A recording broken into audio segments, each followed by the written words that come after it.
They say trust is the most dangerous gift you can give someone. My dad trusted a friend once, and it changed everything. Growing up, my life was a constant shuffle between two worlds. My dad, Jack Parker, is a tech executive who's always chasing the next big deal. Sharp, ambitious, and perpetually connected to his phone, he built a career that keeps him in first-class seats more than his own home. He's divorced, and while he hasn't remarried, he's always made sure I never wanted for anything.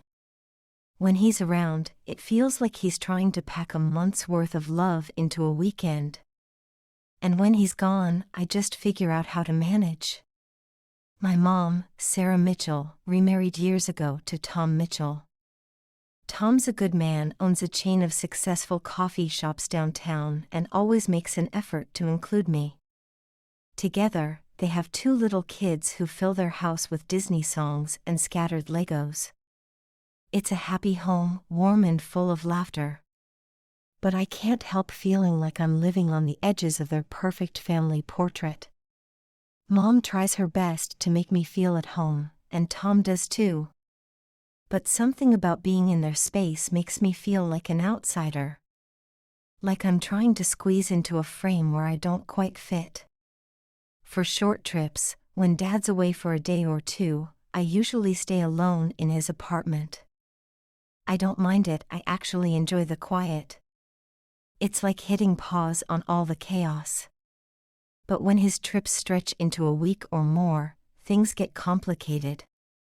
Mom's house is the logical choice, but being there always feels like I'm tiptoeing around, trying not to disrupt their routines or disturb their perfect family dynamic. It's no one's fault really. It's just the reality of living between two worlds. This was my normal: 2 homes, 2 parents, and a constant effort to balance it all. But sometimes life has a way of throwing something unexpected at you. And that's where this story really begins. My dad doesn't trust easily. Maybe it's all the Silicon Valley deals he's seen fall apart. Or maybe it's the people who've let him down over the years. But there was one person who stood out from the rest: Ryan Cooper. Ryan was one of Dad's oldest friends, someone he'd known since their college days at Stanford. A marketing executive with a knack for digital strategies, Ryan spent most of his time creating content that went viral. Like my dad, he was divorced and living alone, pouring himself into his work. And like my dad, Ryan was someone I'd always seen as dependable, steady, and safe. We didn't visit Ryan often, but when we did, it was always the same. He'd greet us with an easy smile, a firm handshake for Dad, and a kind word for me. His modern loft downtown was simple but impressive. The kind of place where time seemed to slow down. You could tell he lived alone: no clutter, no noise, just a quiet, organized life. One day, Dad and I stopped by Ryan's place for what I thought would be a quick visit. Dad said he had some time before his next video call, so he wanted to catch up with Ryan. It was nice sitting in Ryan's living room, watching them reminisce about their college days. For a moment, it felt like everything was perfectly normal. But as the sun dipped lower in the sky, Dad's phone lit up with an urgent message. Work, as always, called him away unexpectedly. I could see the hesitation on his face as he glanced at me. It was getting late, and the thought of driving me home only to turn around and head to his emergency meeting clearly weighed on him. Before he could decide, Ryan stepped in. "She can stay here tonight," Ryan offered, his voice casual and warm. "It's no trouble at all. I've got a guest room, and you can pick her up first thing in the morning." Dad looked at me, waiting for my reaction. I nodded. It seemed like the easiest solution. Less stress for him, and it was just one night.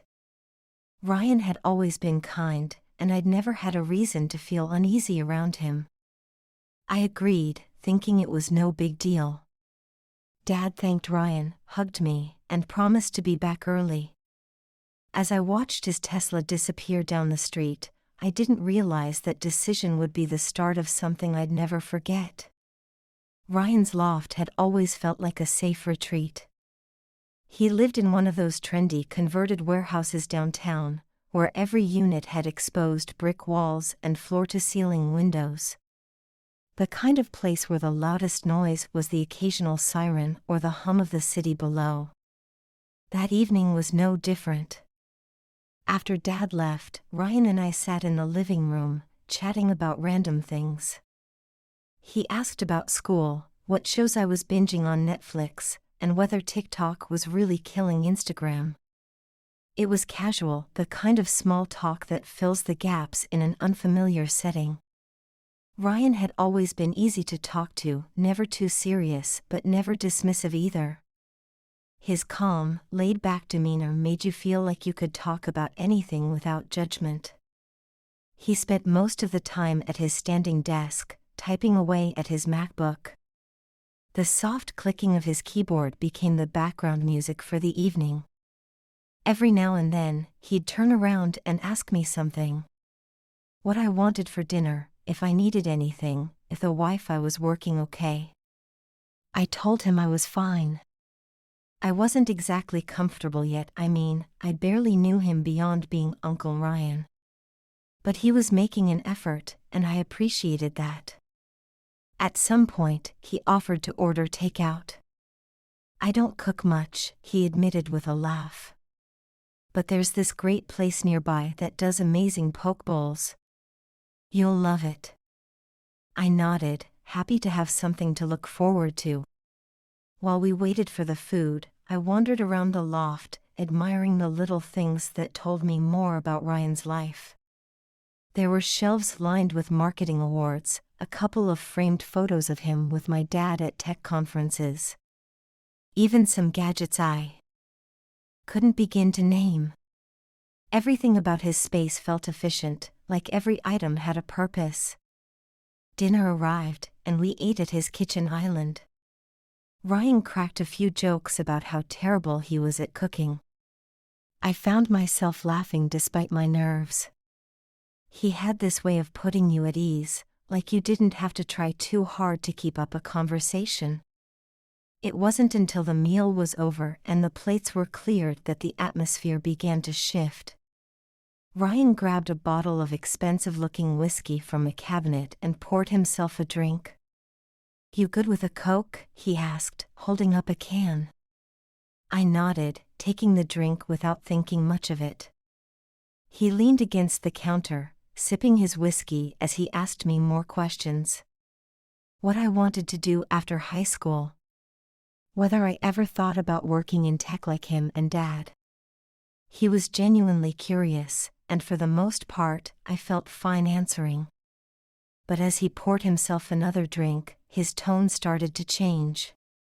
You know, he said, swirling the amber liquid in his glass. You've really grown up.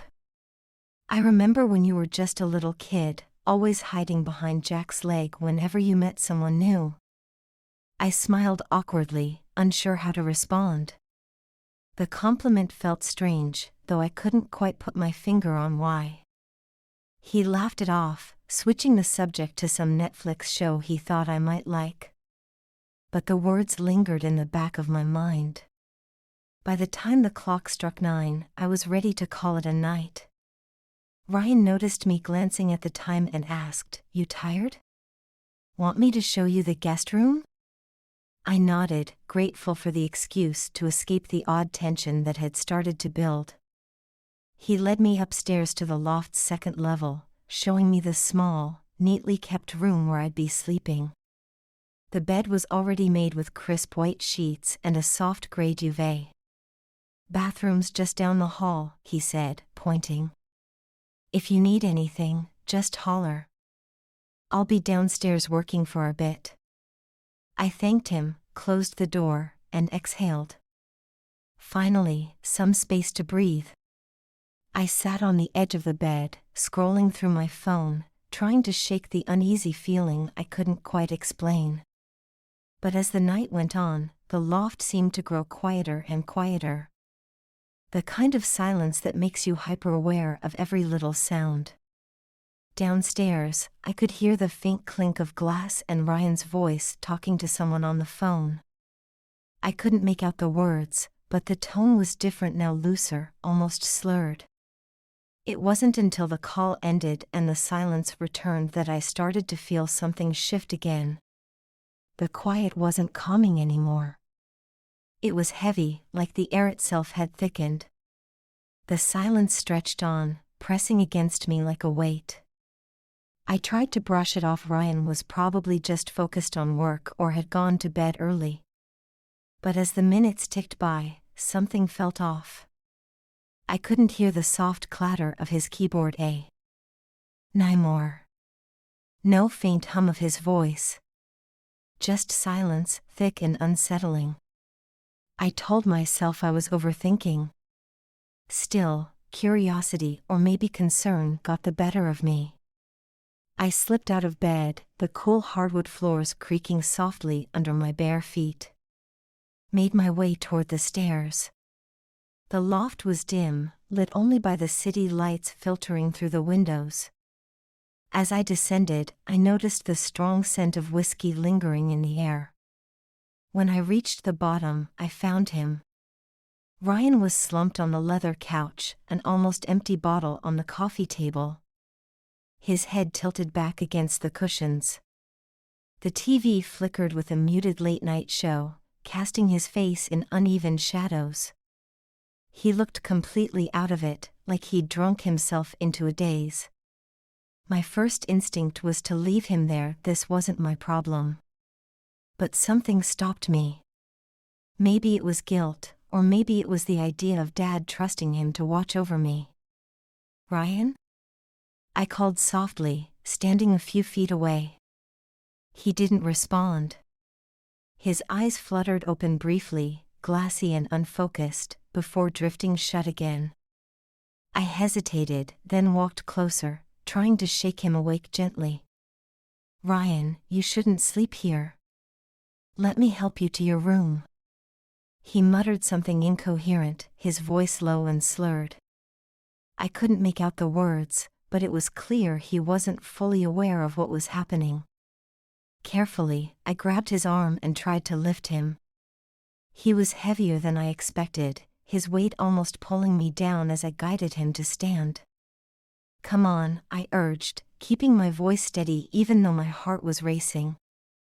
"Let's get you to bed." We stumbled toward his room, his feet dragging slightly with each step.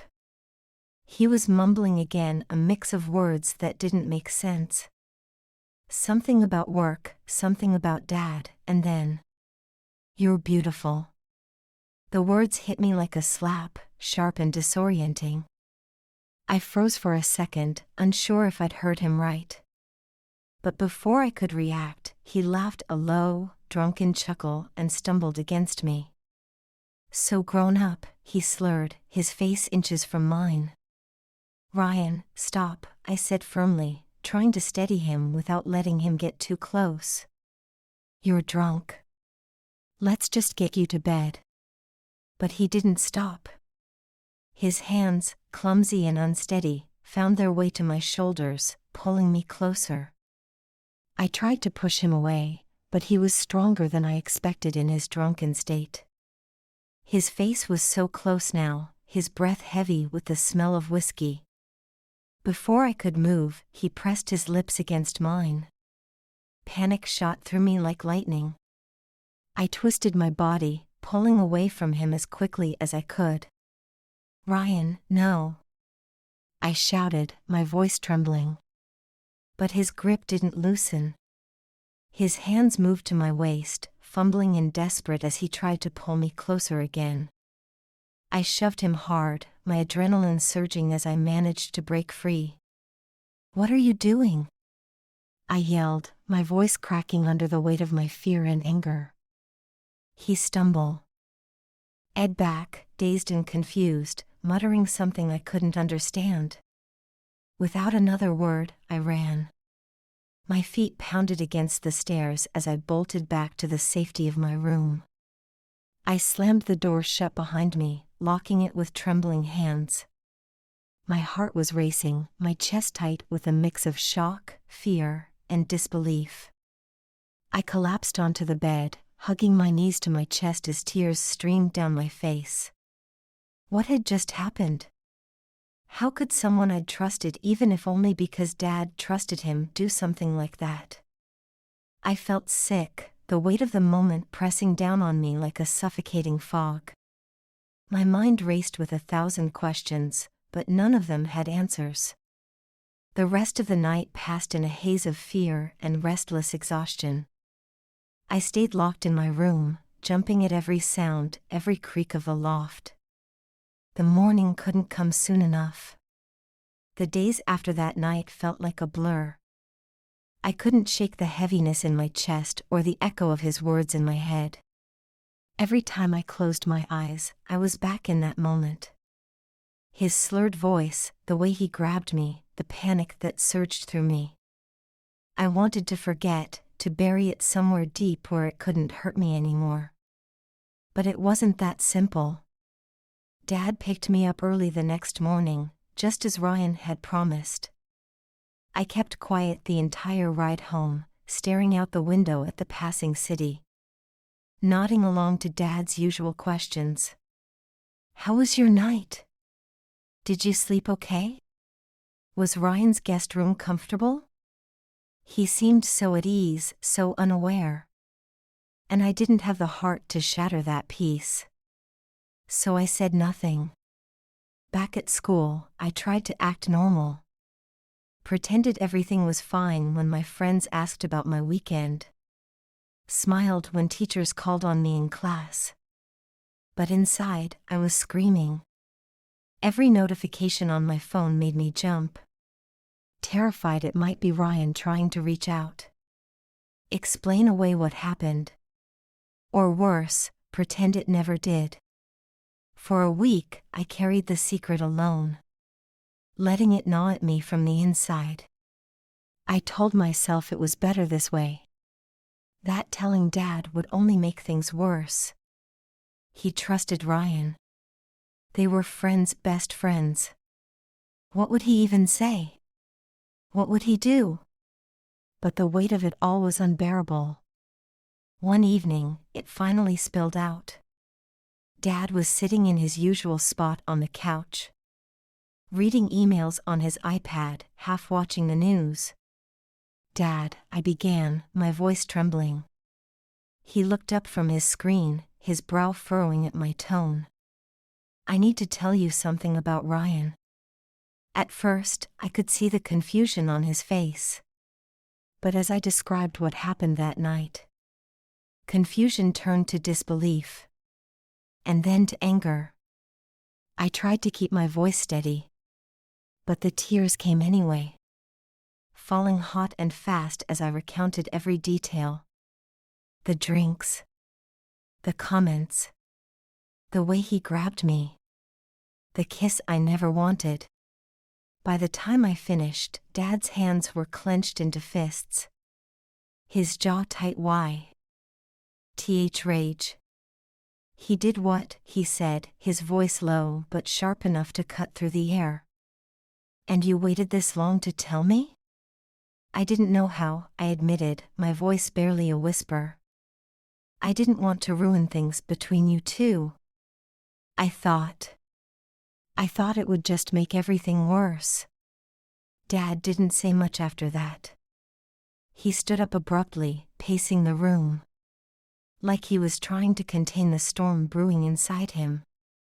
I trusted him, he muttered, more to himself than to me. I trusted him with you. The next few days were tense.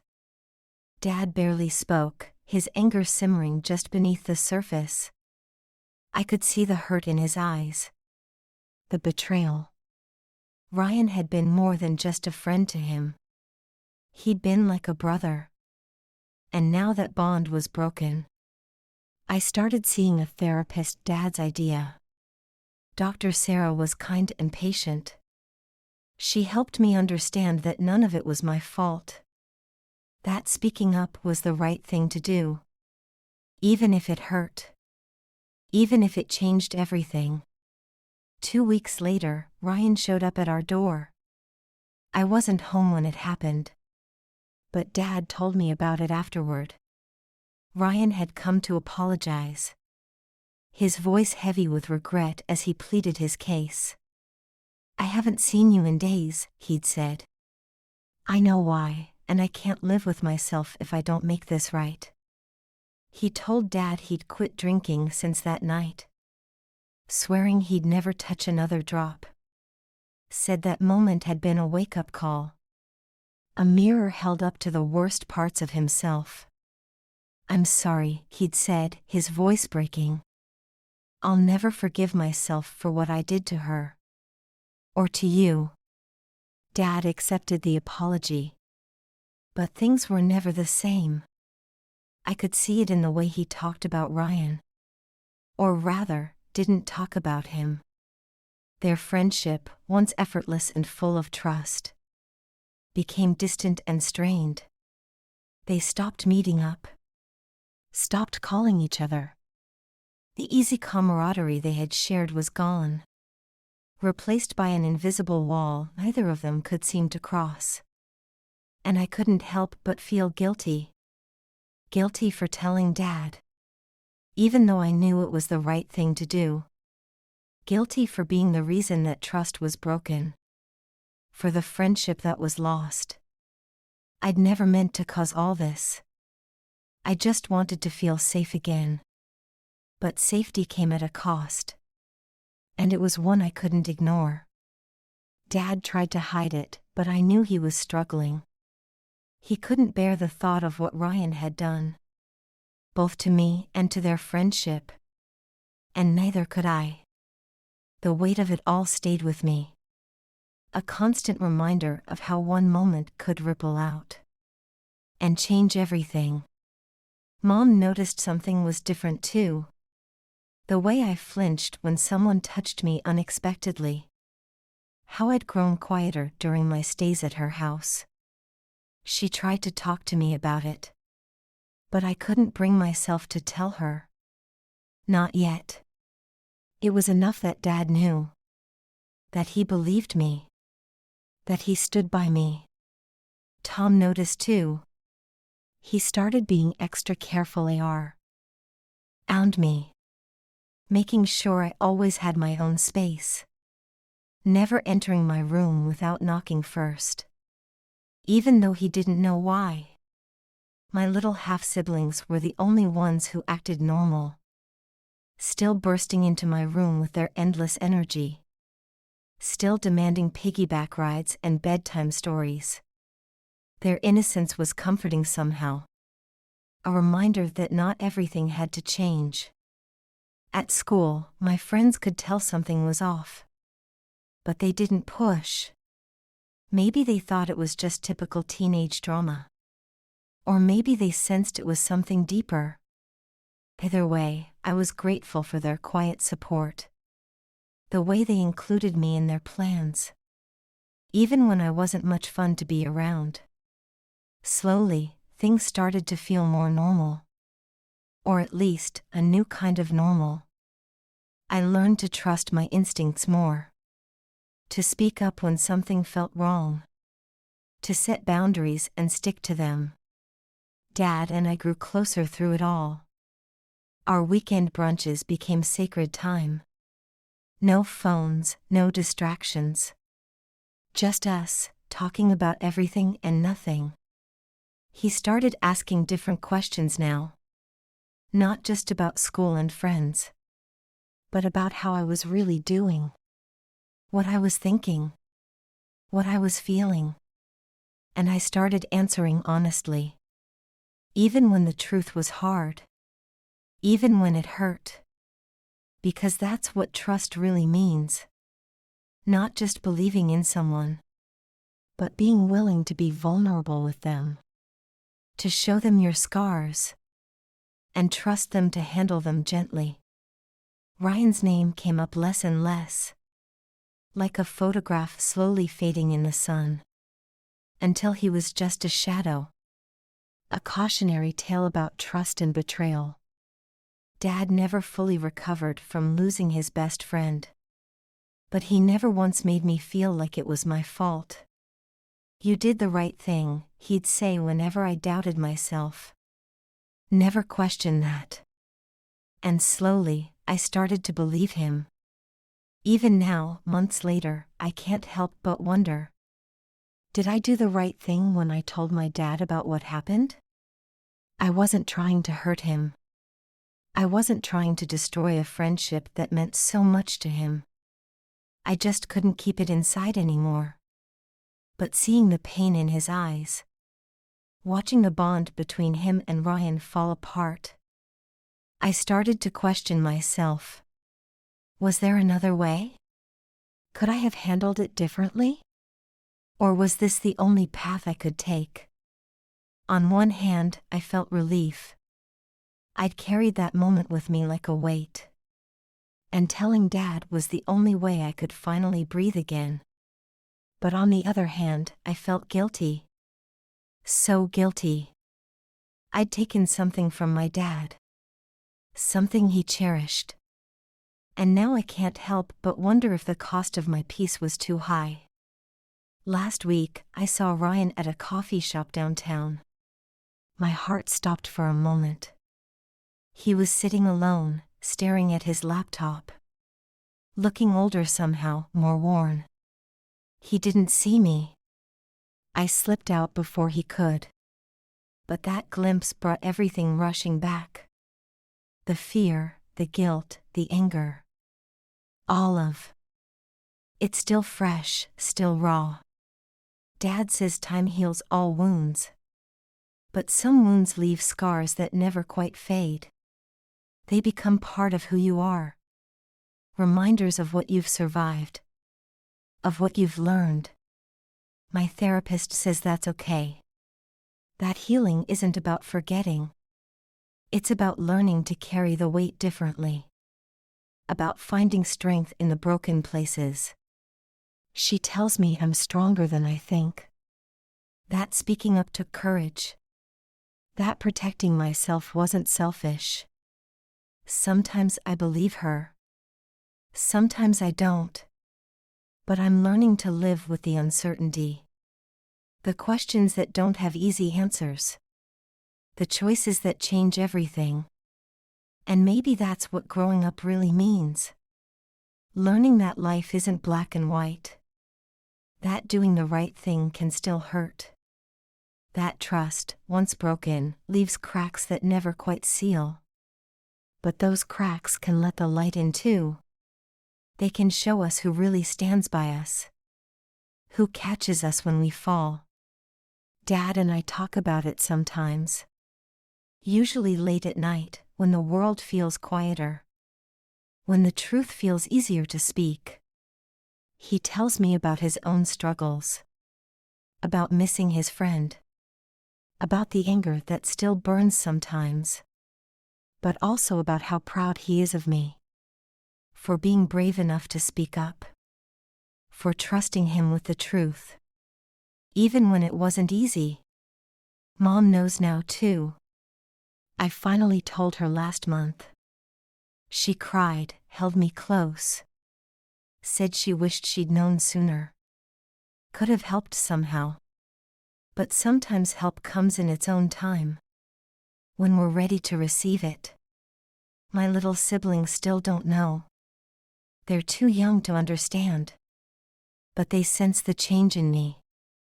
The way I hold them closer now. The way I teach them about boundaries. About speaking up when something feels wrong. About trusting their instincts. Tom has become a steady presence. Not trying to replace Dad.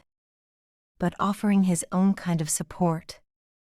Quiet, consistent, safe. My friends have stuck by me through it all. Even when I couldn't explain why I was different. Why I jumped at sudden movements. Why I stopped going to certain parties. They just adapted, protected me in their own way. Created safe spaces without asking why I needed them. That's true friendship, I've learned.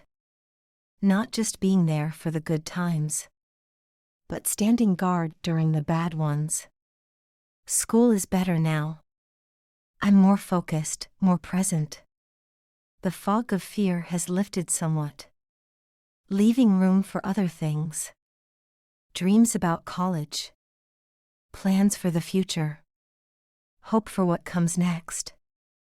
Dad's dating someone new now. A kind woman named Rachel who works in tech too. She comes to our weekend brunches sometimes. Always asks before hugging me. Always notices when I need space. It's a small thing, but it means everything. The way she respects my boundaries without knowing why they exist. Ryan, I hear, moved to Seattle. Started fresh somewhere new. Dad mentioned it casually one day. Like it was just another piece of news. But we both felt the weight of it. The final chapter of a story we never wanted to be part of. Sometimes I think about writing to him. Telling him how his actions changed me. Changed us all. But I'm not ready for that yet. Maybe I never will be. And that's okay too. I'm learning that forgiveness isn't always necessary. That some bridges stay burned. That moving forward sometimes means leaving things behind. The hardest part isn't the nightmares. Though they still come sometimes. Or the way certain smells bring it all back. The whiskey, the leather couch, the city lights through the windows. No, the hardest part is knowing that trust will never be simple again. That every time someone says trust me, a part of me hesitates. Remembers that night. Remembers how quickly safety can turn to fear. But I'm learning to trust again. Differently now. More carefully. With boundaries and conditions. With strength instead of innocence. And maybe that's better. Maybe that's what trust should have been all along. Not blind faith. But conscious choice. Not given freely. But earned slowly. I'm not the same person I was before that night. None of us are. Dad's more protective now. More present. Less trusting, but more understanding. I'm stronger. More cautious, but more honest. Less afraid of my own voice. And maybe that's the real story here. Not just about what was lost. But what was found. Not just about betrayal. But about healing. About learning that sometimes the hardest choices led us exactly where we need to be. Even when the path hurts. Even when the cost feels too high. Because in the end, the truth sets us free. Even when it breaks us first. End.